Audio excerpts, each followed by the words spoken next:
Assalamualaikum warahmatullahi wabarakatuh. Welcome back to my YouTube channel. Di video kali ini saya akan kembali membahas soal dari LKS Fisika Intan Pariwara, tepatnya pembahasan soal kelas 12, bagian bab 10, uji kompetensi 3. Langsung aja kita masuk ke pembahasan soal yang pertama. Radioisotop dapat digunakan untuk mendeteksi kebocoran pipa dan tangki penyimpanan. Radioisotop dari jenis gas mulia yang digunakan dalam proses pengujian ini adalah, jadi untuk mendeteksi kebocoran pipa, jenis radioisotop yang bisa digunakan itu adalah Na24 dan Ar41. Tapi di antara kedua jenis radioisotop ini, yang termasuk ke dalam gas mulia adalah Ar41. Jadi jawabannya adalah yang C. Kita lanjut ke pembahasan soal nomor 2. Isotop yang dapat digunakan untuk mendeteksi kelenjar tiroid dan kelenjar gondok adalah, untuk option yang A adalah C14. Nah, C14 ini digunakan untuk mengetahui usia dari fosil. Jadi, untuk yang A ini nggak tepat, kita lanjut yang B. Yang B ini adalah I131. Nah, untuk I131 ini dia digunakan untuk mendeteksi kelenjar tiroid dan kelenjar gondok. Jadi, jawabannya adalah yang B. Kita lanjut ke soal nomor 3. Perhatikan komponen-komponen radioisotop berikut. Radioisotop alam ditunjukkan oleh angka yang mana?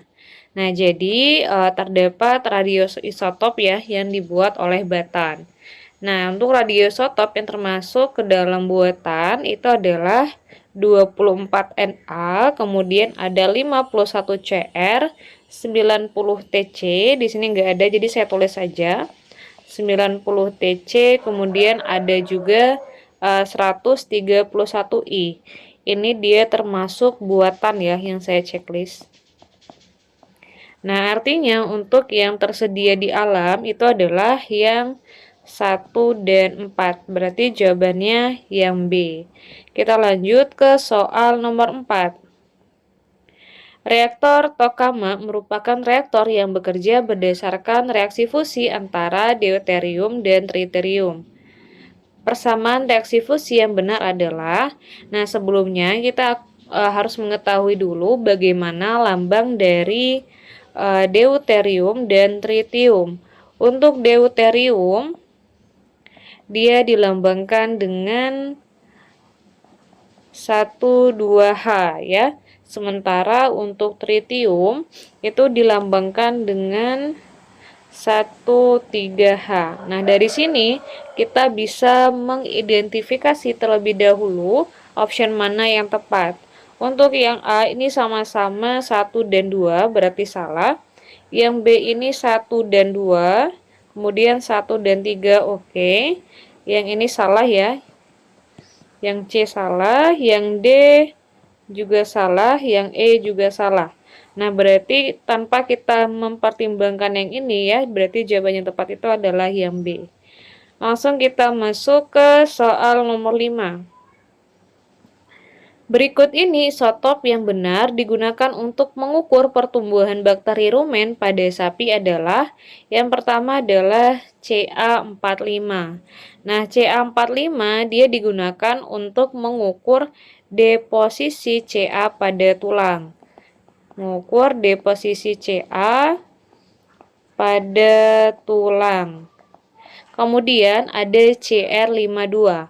Nah, Cr52 ini digunakan untuk memprediksi volume rumen ya, volume rumen dan laju pencernaan.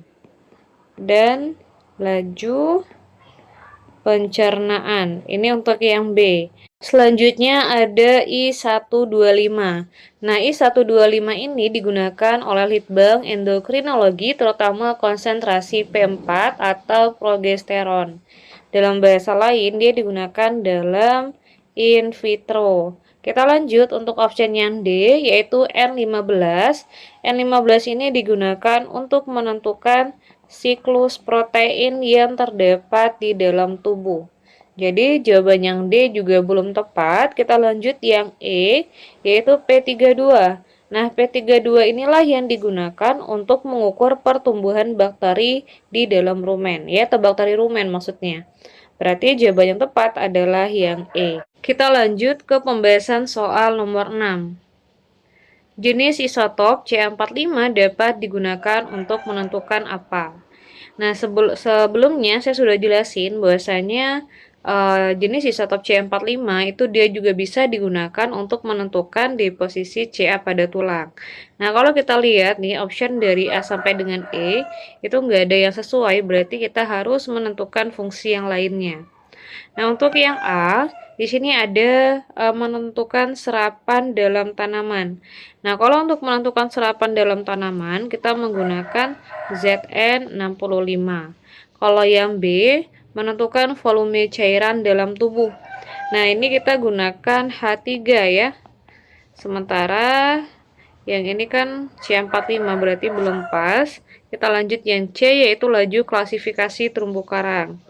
Nah, untuk laju klasifikasi terumbu karang, kita gunakan CA45. Jadi, jawabannya adalah yang C. Kita lanjut ke pembahasan soal nomor 7. Ratna berumur 15 tahun harus menjalani radioterapi untuk menyembuhkan kankernya. Dosis maksimum yang dia terima dalam sekali penyinaran adalah, nah jadi untuk memberikan penyinaran itu tergantung dari usianya berapa.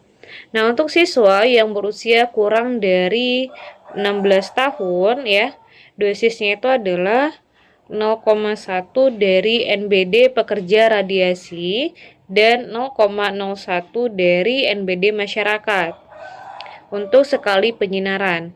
Nah, karena NBD masyarakat itu adalah 5 MSV ya, sehingga nanti untuk si Ratna itu tinggal kita kalikan aja 0,01 dikalikan 5 berarti 0,05 MSV. Nah, karena optionnya dalam mikro berarti tinggal kita ubah aja ya. Caranya berarti tinggal dikali ya. 10 pangkat 3 berarti. Dapatnya adalah 50 mikro MSV. Jadi jawabannya adalah yang D. Kita lanjut ke soal nomor 8. Berdasarkan tabel nama isotop dan manfaat yang benar dalam bidang pangan ditunjukkan oleh angka yang mana? Yang pertama ada P32 ya.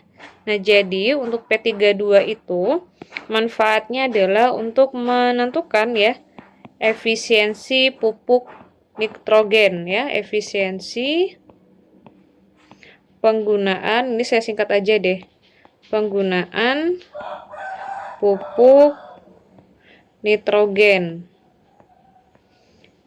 Kalau CA45 dia menentukan usia dari terumbu karang. Tadi udah kita bahas ya. Ini kan nggak sesuai ya. Berarti ini salah. Satu yang pertama juga salah.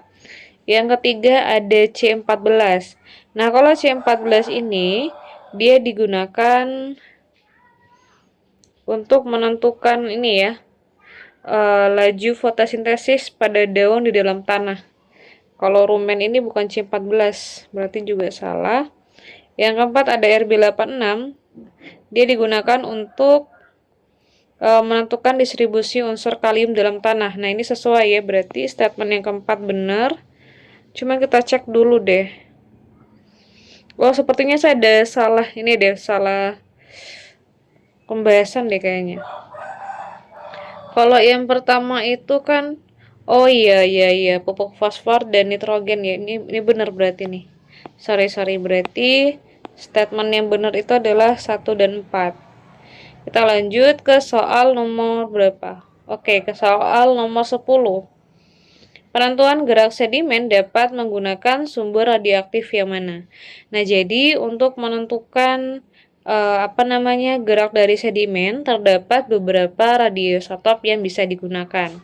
Yang pertama ada krom 51, lalu ada aurum 198 dan scandium 46.